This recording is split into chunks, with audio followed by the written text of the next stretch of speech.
Did you know that over 400 million people across the world are living with diabetes, but they don't even know? Right here in Kenya, thousands are walking around with undiagnosed type 2 diabetes, and they just think fatigue and even frequent urination are just part of life. So welcome to today's topic. We are going to talk about type 2 diabetes. And it's good to tell you that I'm not a doctor, so this video is for informational purposes only. Yeah. However, I'm a certified personal trainer and nutritional coach, as well as a behavioral therapist. So welcome to this episode, and if you are new to this channel, ensure that you subscribe, you comment and like. This is where we inform you about normal lifestyle activities or lifestyle that you can be able to embrace to have a better life. Yeah. So according to WHO, type 2 diabetes accounts for more than 90% of all the diabetes cases globally, meaning there's also type 1 diabetes, but then maybe we might talk a little bit about it, but then not so much, because that doesn't come from your lifestyle. Yeah. So, and the reason why we are talking about this is because it affects our health, productivity, and mental well-being, as well as finances. In my field as a personal trainer, I engage in many people who are living with lifestyle diseases, including type 2 diabetes. And there's a lot of strain when it comes to their life, especially finances, also health-wise, because there are so many health complications when you have these lifestyle diseases. And also your productivity generally goes down. You know? So what we are going to learn in this episode includes causes, symptoms, prevention, and also some powerful tools to help you live better. Yeah. So let's begin by trying to understand what diabetes is. Yeah. That's very crucial. So type 2 diabetes is a condition where your body either doesn't produce enough insulin or your cells stop responding to it. So those are two cases. Yeah. Think of insulin as a key that unlocks your cells so glucose or sugar can get in. When the key doesn't work, sugar stays in the blood, and that's when the problem begins. It's as simple as that. So insulin opens the key, or rather your cells, so that sugar can go in, or glucose. And when it stops working, then we get type 2 diabetes. So maybe it's good to get type 1 and type 2 differences out of the way so that we can be able to understand why we are talking about type 2 so much. So type 1 is usually autoimmune, but type 2 is lifestyle driven and is often reversible during early stages. So autoimmune diseases, you live them for life, with them for life. So they don't come about because of lifestyle diseases, but then they come out about due to genetics most of the time. So imagine trying to open a door with the wrong key. That's what happens in insulin resistance. So before we get to insulin resistance, let's know what insulin is. And insulin is an hormone produced by the pancreas. And this is what is able to control your sugar. I will explain how it does that. So let's have simple definitions first. So insulin is a hormone from the pancreas. We have glucose, which is sugar in the blood, or from blood or food. So it comes from food, basically, so glucose. And insulin resistance now is body cells ignoring insulin. It's as simple as that. So the cells are not responding to the effects of insulin. Now let's talk about risk factors. Because type 2 diabetes doesn't just show up uninvited. It's been creeping in for years through your diet, activity level, and sometimes even through your genes. So we can't ignore your genes as well. So there are some things that, we call risk factors, and we cannot ignore this because they are non-modifiable. And number one is age.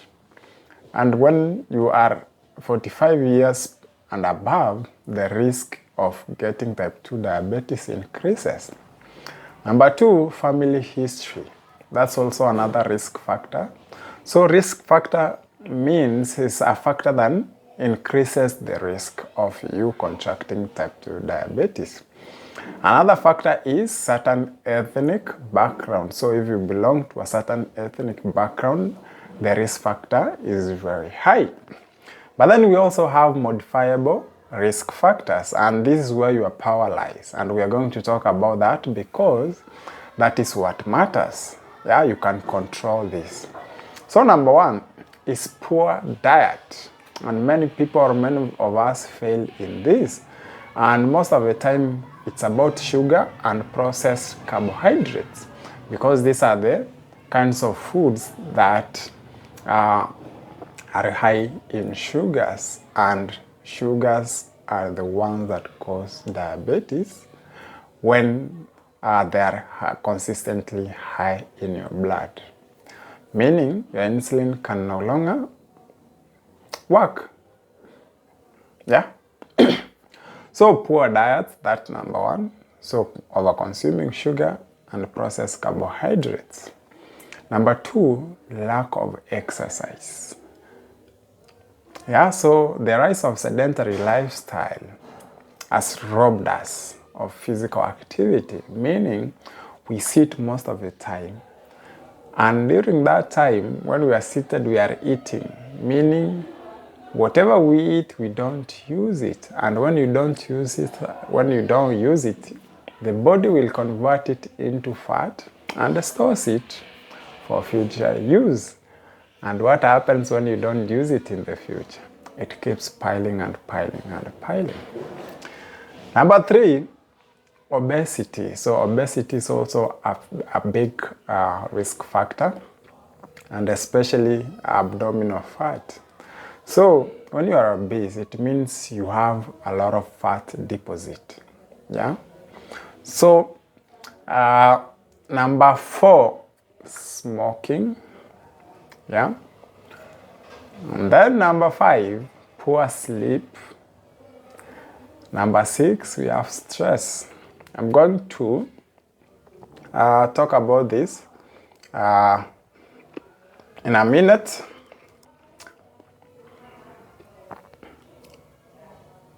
So you may ask, how does obesity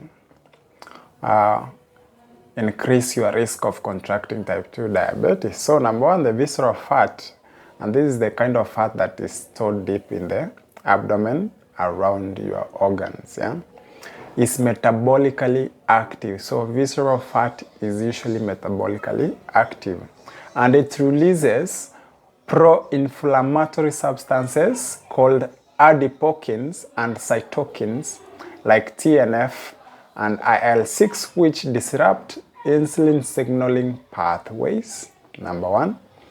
And this increases systematic inflammation, which is a key driver of insulin resistance. Yeah? So that's number one. Number two, obesity increases free fatty acids in the blood, and this interferes with glucose uptake in muscles and suppresses insulin production in the pancreas. So if it suppresses the insulin production, it means you don't have enough insulin to control your blood. Number three, it promotes lipotoxicity, and this is the buildup of fat in the liver, pancreas, and muscles, and this impairs the ability of insulin response. Yeah.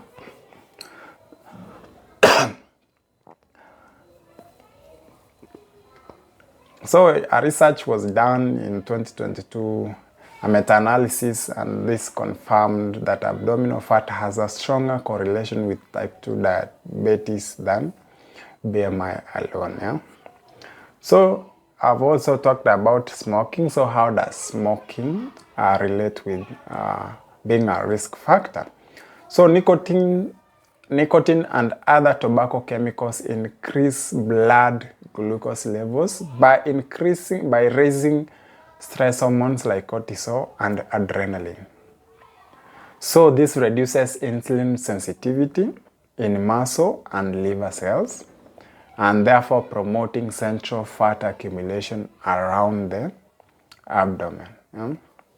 So smoking also increases oxidative stress and chronic inflammation, which degrade insulin receptor functions.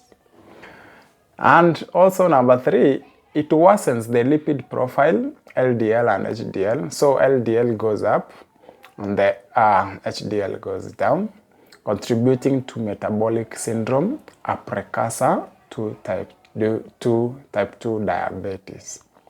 Yeah, so this is some science. Of course, I'm going to talk in terms of science and also in terms that you can be able to understand. So research has shown that smokers have a 30 to 40% higher risk of developing type 2 diabetes compared to non-smokers. Yeah. So this is according to the CDC. Yeah? Number 3, we also talked about poor sleep, and let's talk about the mechanism. How does this affect your type 2 diabetes? So inadequate or poor sleep, especially below 6 hours a night, it reduces insulin sensitivity, number 1. It increases ghrelin, which is a hunger hormone, and it decreases leptin, which is a satiety hormone, leading to overeating and weight gain. And it elevates cortisol levels, which increases blood glucose, and it impairs glucose tolerance the next day. So those are the effects of sleep that is not enough, poor sleep.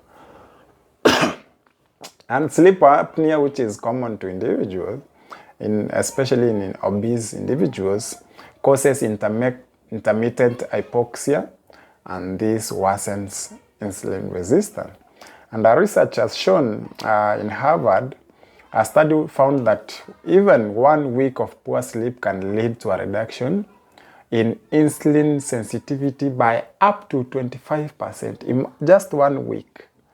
Imagine, that's a very big margin, 25%. Yeah? Number 4, let's talk about chronic stress.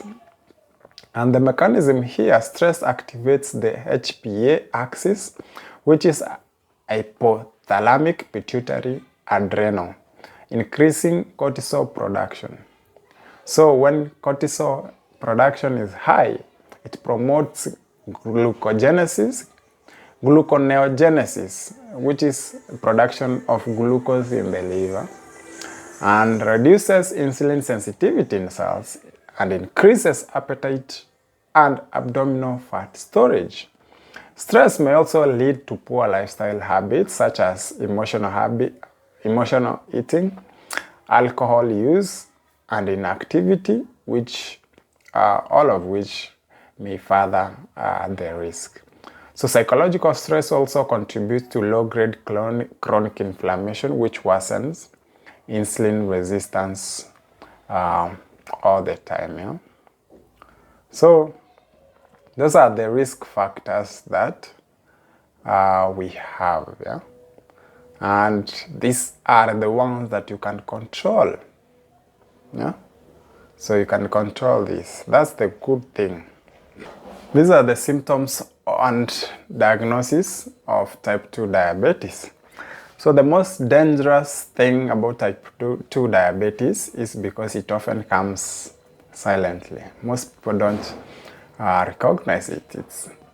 It has no fireworks, no drama, just small signals your body whispers, and most of us don't listen.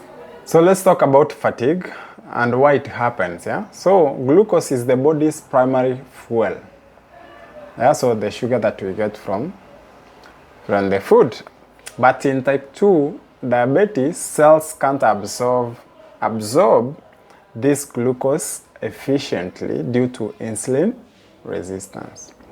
So despite high levels of glucose in the blood, cells are starved of energy, leading to physical and mental exhaustion, muscle weakness, lack of endurance, even after enough rest.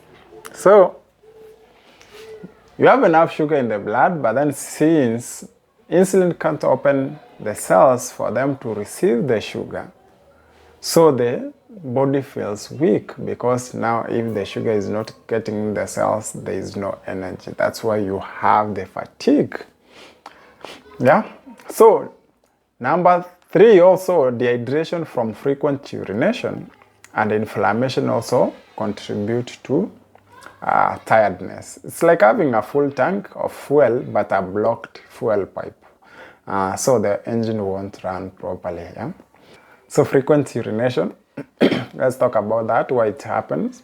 And the reason it happens is when blood sugar is too high, the kidneys try to remove the excess glucose through urine. Yeah? So it's the body mechanism trying to regulate itself. So glucose draws water along with it in a process called osmosis, leading to more urine output, more frequent trips to the bathroom, especially at night, what we call nocturia. Yeah? So urinating more than 7 times a day or waking up to 2 to 3 times a day is a clinical sign that you need to go and get checked. Yeah? Then we have excessive thirst, what we also call polydipsia. And the reason why it happens is due to frequent urination that we have explained, the body loses a lot of water, leading to dehydration. So the brain responds by triggering the thirst mechanism to try to replace the lost fluids. Even after drinking water, the cycle continues as glucose remains unregulated in the blood. So this thirst is often described as persistent and unquenchable, not the typical of normal hydration need. Yeah? So it is persistent, but then you can't quench your thirst. I don't know if you have ever been in that situation. Let's talk about the blurry vision, which is also another symptom and why it happens. So high blood sugar levels cause the lens of the eyes to swell by drawing in fluid. Yeah? So if you have blurry vision, and most of the time it's good, especially if you don't have these symptoms and you start having blurry vision, is good to go quickly and get checked, because this is one obvious symptom. Yeah? And sometimes we go to the eye doctor instead of going to someone different. This changes the shape of the lens, distorting the ability to focus light properly on the retina. So there's also this persistent hyperglycemia, which is high sugar, can lead to diabetic retinopathy, which is a more severe long-term complication. So if you ignore this for a long period of time, sometimes you can even go blind. There are so many people who have gone blind from type 2 diabetes in severe cases. So temporary blurred vision may resolve when glucose is controlled, but prolonged effects can cause permanent eye damage. So it's good to know that. And the fifth one is slow wound healing. And you have seen whereby in situations watu wamefunga vidonda tu na kitambaa, hiyo kidonda for a very long time, it's not healing. Yeah, why does this happen? High glucose levels impair immune function, specifically neutrophil activity, the first responders to any infection, blood circulation, particularly in the extremities like feet and legs. Yeah, so ndio umeonanga watu wengi kwa miguu sana vidonda zipone kama mtu ako na type 2 diabetes. That's the reason. Yeah, so it cuts. There is no good blood circulation when you have type 2 diabetes.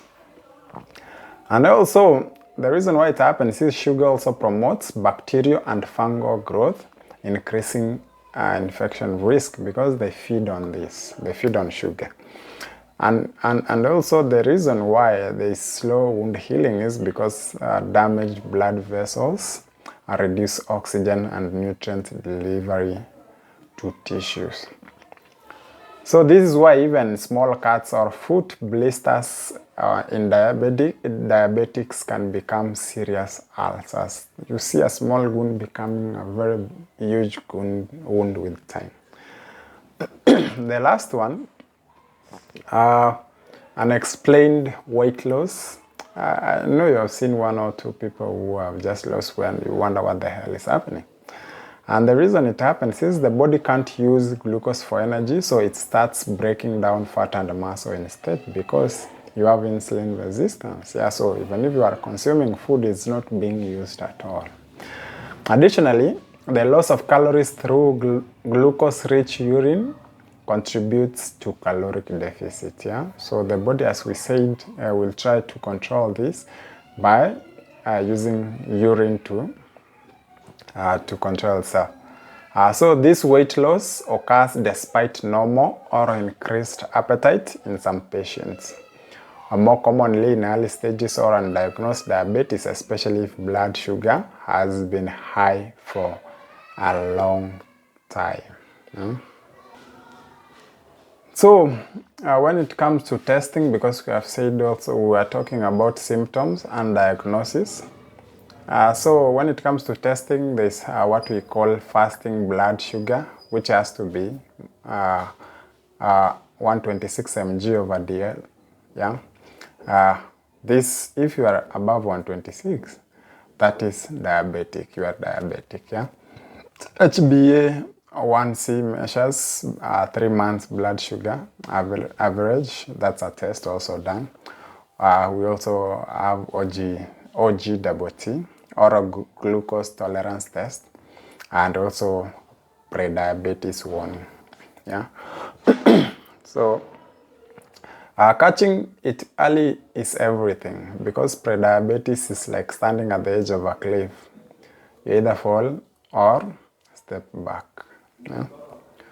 Now let's talk about the complications of uncontrolled diabetes. Yeah. So let's begin by short term. So short term is hyperglycemia or hypoglycemia. So high sugars or low sugars basically. Yeah? But then long term, we have nerve damage, and this can cause numbness or foot ulcers. And then we also have, as I've explained, eye damage, and this can lead to blindness. And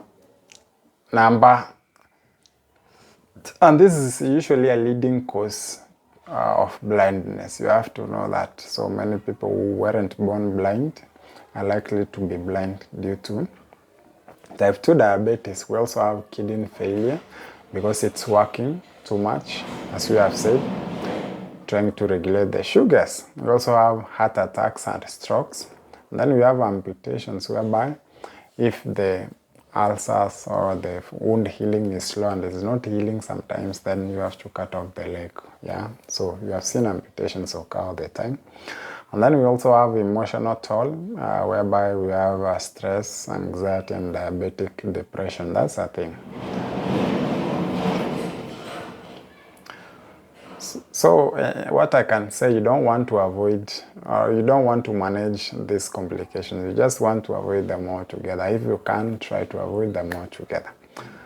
So then let's talk about management and treatment. So in this, it's good to say this is for informational purposes only. I'm not a doctor. I'm not going to prescribe anything. I'm just giving general information. Yeah. So now here is the good news. Type 2 diabetes is reversible. It's manageable, and in many other cases even, yeah, but it takes commitment and education. So you have to take time. You have to inform yourself. You have to educate yourself, and then you have to take put effort or to commit to reverse this, because in the early cases you can always, there are so many people who reverse this. So this is not a chronic disease. You have to know that. Rather, this is not a terminal illness. Yeah. So, number one is lifestyle changes, and this we manage diet. So, meaning you reduce sugar and refined carbs because those are the leading causes of hypoglycemia. And then number two, and the same, you have to eat whole grains, legumes, veggies, and lean proteins. That's going to bring a lot of change because now it's reducing the amount of sugars that you are consuming, especially the refined ones. Hydrate often, so it's good to do that.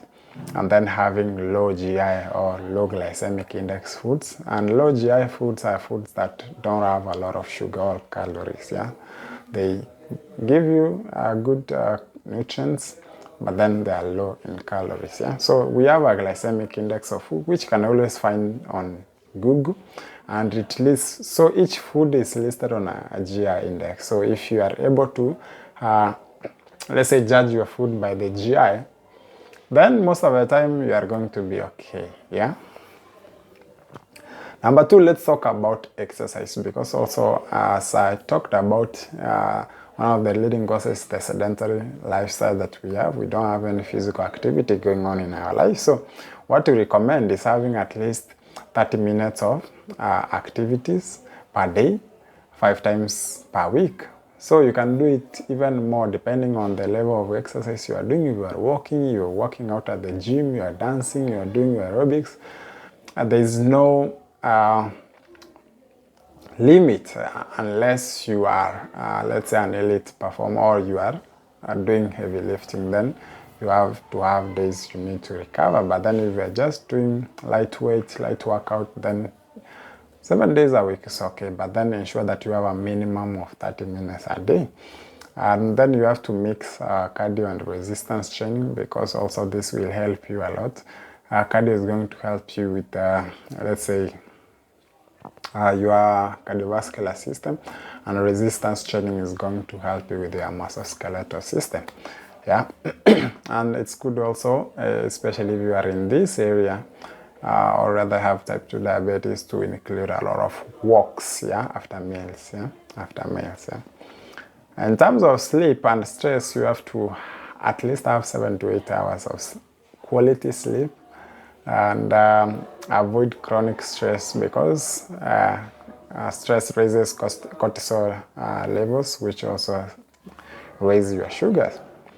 So in terms of medication, these are some of the medication that are used. Metformin, which is usually used to increase insulin sensitivity.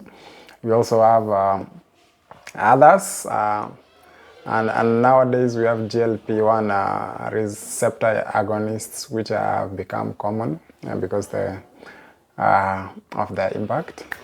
And there are others which I'm not going to talk about. I don't know them very well, yeah? But then I have them here. Then we have insulin at the later stages. Yeah? So you have insulin. You have seen people use insulin on themselves to manage, because this now we're talking about medication. So in terms of monitoring, of course, it's good to have home glucose monitors, and also what we call periodic lab testing, so that you can be able to know where your sugar levels are at. Yeah. So let's talk about, since we have talked about lifestyle changes and also with medication and the monitoring, let's talk about the, because the good thing is, and I've said this, type 2 diabetes is reversible. That's the good thing. Yeah. And making very minor changes in your life can actually make big improvements. Yeah. It's only that most people have come to realize don't commit. They are okay taking these drugs. Yeah. But then also these drugs have side effects, and many people don't like the side effects, but also there are people who are comfortable with it. So I don't know, but I hope you can be able to adopt better lifestyles, because you can beat type 2 diabetes and be free of it. Yeah. the reason I'm saying that is because I have, for the last 3 years, had around 4 or 5 clients who suffer from type 2 diabetes, and all of them now don't have it. And what I usually do when I'm approached with such a client, number one is we begin just by working out, yeah?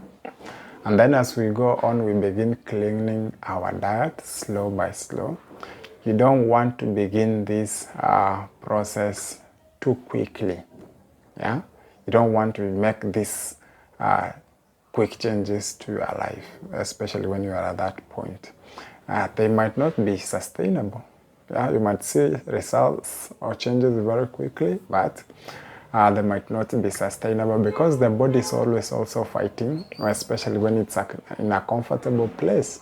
So if you are doing this, if you are beginning with exercise, ensure you just get the exercise part first. And then once you are comfortable in that routine, you are in the groove, then begin working on the diet. Or if you begin by working on the diet, work on the diet first, and then begin including walks here and there, and then do your cardio, and then do your resistance training. But then don't begin all these things at the same time, because they will lead to burnout very quickly, because you are trying to do everything at the same time. Yeah. So let's talk about I want to talk about natural or alternative approaches, but then I don't have enough information. But then one thing I know, because I've tested it on one patient and it worked, yeah. Alongside medication and lifestyle changes, we are not saying you ditch your medication, so know that. Yeah? If you are on a medication, keep medication, but then also include other lifestyle changes, and some natural remedies have also shown, let's say, promising results. But as we say, they're not a magic bullet. Yeah? So there are things like bitter melon, cinnamon, aloe vera, and so on. But then the biggest for me is intermittent fasting. But then this has to be under guidance, because intermittent fasting has, over the last few years, been a game changer. Yeah? Especially in my field, because I advise and guide my clients to embrace this, and it basically helps your system to recover very fast from whatever you are going through, whether it's obesity, high blood pressure, or type 2 diabetes, all these lifestyle diseases, because you are basically going into a caloric deficit, and thus it's helping your system to recover very fast, and you are reducing your intake of processed food, refined carbs, and all. Of course, insulin like magnesium, chromium, and so on. But it's good to talk to your qualified health professional if you also want to try these things, because we don't know how far the implications of them are. But then I do know, under good guidance, intermittent fasting is the real deal. So let's talk about the psychological and social support, because that's also needed, especially when someone is sick. Yeah, because managing diabetes is not just a physical thing, it's a mental and emotional thing, and you need motivation, consistency, and support from friends and family for you to be able to overcome this. Yeah. So the reasons why you need this is because you have this, what we call, dealing with the diabetic burnout. Yeah. And the thing is, you have to find accountability partners, whether family, gym buddies, or even online communities going through the same, so that they can be able to keep you accountable. And you're also joining support groups, which can help you, because if you are joining support groups whereby people have passed through these things, they can be able to guide you, they can be able to support you wherever you need.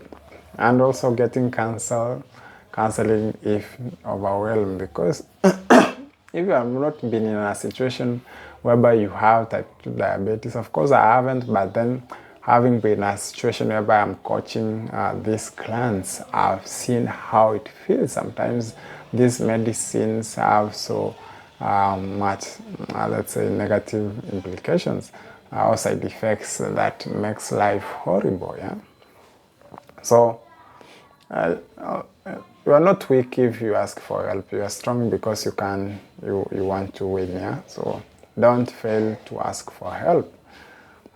So let's talk about prevention, because I do think that's the best thing. You are here. If you are here, I know most of you don't have it, but then that doesn't mean you are not going to have it. So the best thing is to prevent this before it happens. Yeah. So let's get ahead of it, because type 2 diabetes is one of the most preventable lifestyle diseases. The most preventable lifestyle diseases. So prevention begins way before the symptoms show. And number one, let's talk about eating right, moving more, and managing stress. Those three things, those are the key ingredients, yeah, to preventing type 2 diabetes. Eating right, number one, because eating wrong is the biggest risk factor. Moving more, doing exercise, walking, being physically active, yeah? And then managing your stress. And then if you are above 35 or overweight, it's good to have a regular screen. Number three, also it's good to teach our kids healthy habits. And as much as we want to give our kids good lives and give them good treats, it's good also to ensure that whatever we are feeding them is good, yeah, because also they are not, also they can get sick, yeah. Type 2 diabetes doesn't choose if you are a child or not. So if you are eating badly, even if you are a kid, if you are not moving, these things can happen to kids as well. So it's good for us to teach our kids on how to have healthy habits as well. And then it's good to also get communities involved, church groups, chamas, gyms, so that we can be able to, do campaigns on these things, educate people on healthy lifestyles, yeah. Because